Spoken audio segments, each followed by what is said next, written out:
Claudia Rosset is a foreign policy fellow at the Independent Women's Forum. What do you think of what this means, Claudia?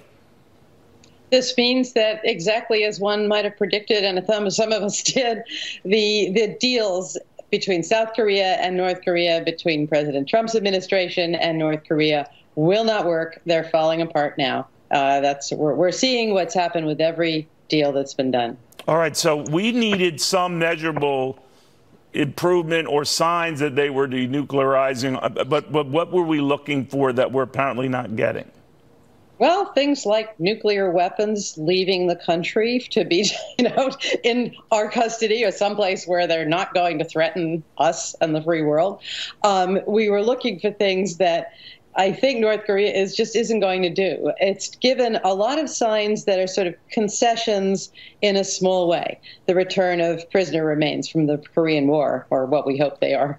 The release in the course of all this, just prior to it, of some Americans being held hostage, the partial dismantling of a missile site, and so on.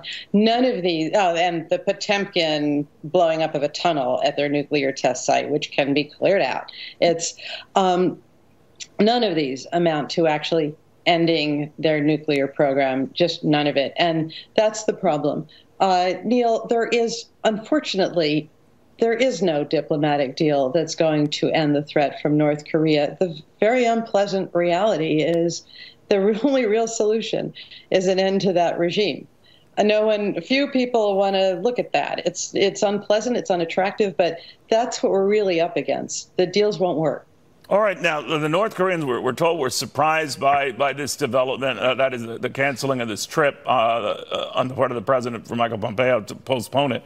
Because they say they've been doing a lot of the right things, returning U.S. servicemen's remains, reuniting North and South Korean families.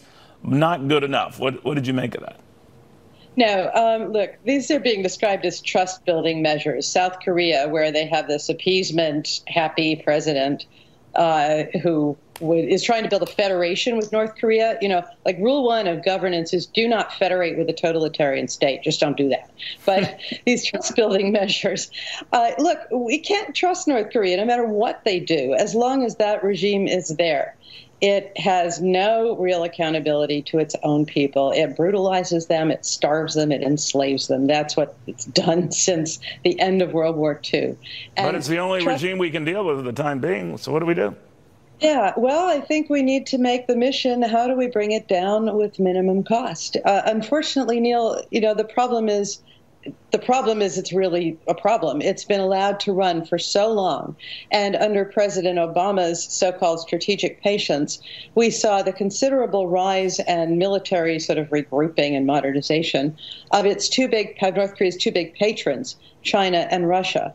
These are all things that the Trump administration now has to maneuver around in order to deal with North Korea. It's an incredibly difficult problem. And the real thing is, one way or another, Kim Jong-un's regime has to go. That's the reality. And, could it be brought down from within?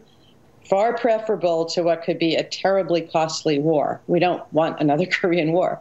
But that's the bottom line. The rest is a holding action, is trying to manage it. But it's like trying to manage a psychopath in your neighborhood.